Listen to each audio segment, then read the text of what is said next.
Well, thank you, Ed, for the Business Roundtable and Achieve's leadership in this very important discussion. And I want to welcome all of you to the session, which is going to focus on how federal policy can support state high school redesign efforts and how to align the federal education laws. I think it's clear governors have a pretty aggressive agenda on education and would like to partner with the administration and Congress to accelerate our redesigning American high schools. We believe in a federal-state partnership that rewards state innovation, exploration, and continuous improvement. And now is the time for action. The 109th Congress will reauthorize 3 of the 5 major education laws: Head Start, the Carl D. Perkins Vocational and Technical Education Act, and the Higher Education Act.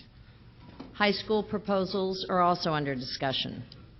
This session today provides us with an unprecedented opportunity to align education and high school reform. The path is clear. Federal education laws from preschool through college, commonly referred to as P16, must align to help state innovation, eliminate costly duplication, and ultimately improve education outcomes for all students. Limits and restrictions on state innovation generate costs our nation cannot afford. Too often, federal education laws are isolated silos, when in reality, education begins at birth and lasts for a lifetime. Federal education laws should be aligned to embrace state-coordinated P through 16 efforts, provide greater flexibility to states, streamline federal data reporting requirements, expand gubernatorial authority to coordinate federal funds, and support state high school redesign. Lasting high school reform will require systematic change in federal education policies to break down the barriers to reform and align high school standards with the expectations of college and work.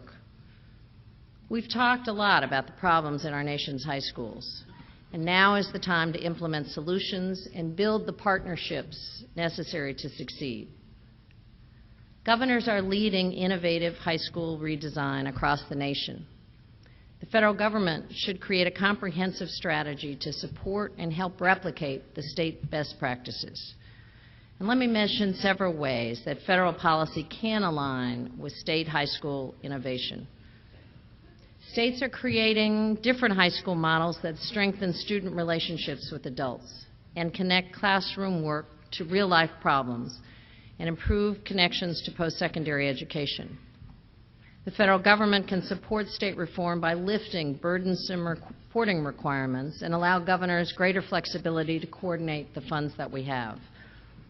And the federal government could also provide new incentives and administrative flexibility for states to foster collaborative efforts between high schools and post-secondary institutions to acquire information on attrition and academic progress.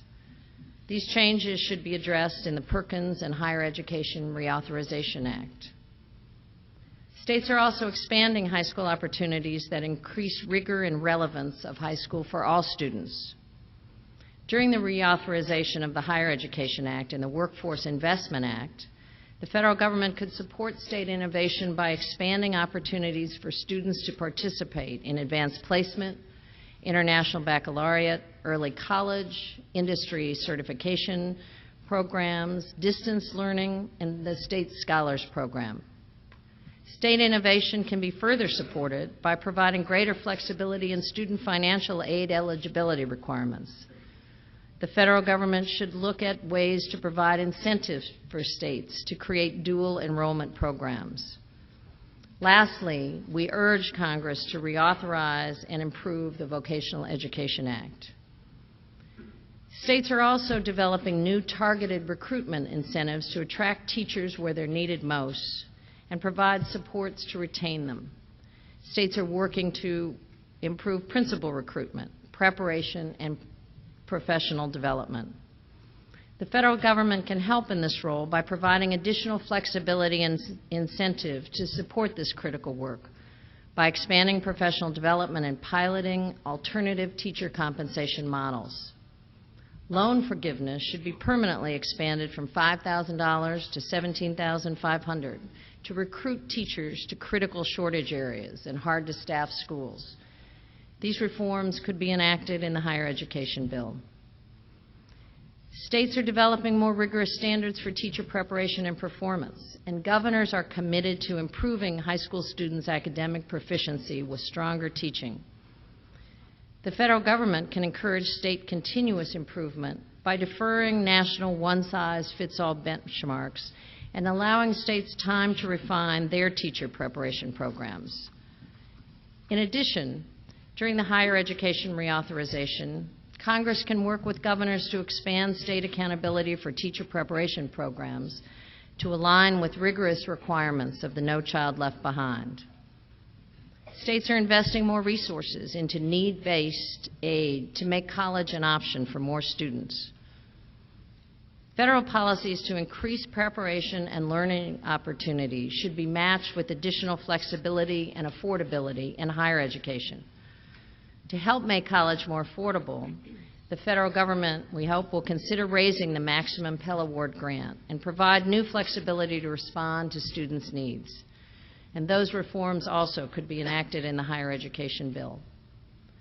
Working with business, education leaders, parents, and students, governors understand the unique challenges to redesign our nation's high schools and the flexibility required for meaningful solutions.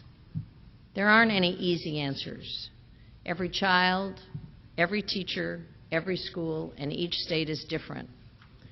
We hope to forge a new federal-state partnership that strengthens state ingenuity and innovation. And our common goal must be to decrease America's high school dropout rate and improve the timely completion of post-secondary education. To explore how we might forge a stronger federal-state partnership, I invite Governor Pawlenty, the Vice Chair of the NGA Education, Early Childhood, and Workforce Committee, to the podium. In Minnesota, Governor Pawlenty announced a new K-12 funding plan, including incentives for teachers and the new Get Ready, Get Credit initiative. He's also working to empower higher education customers, parents, and students to make choices that best suit their needs. Governor Pawlenty will introduce the Secretary and moderate the question and answer session with our members of Congress. Governor Pawlenty.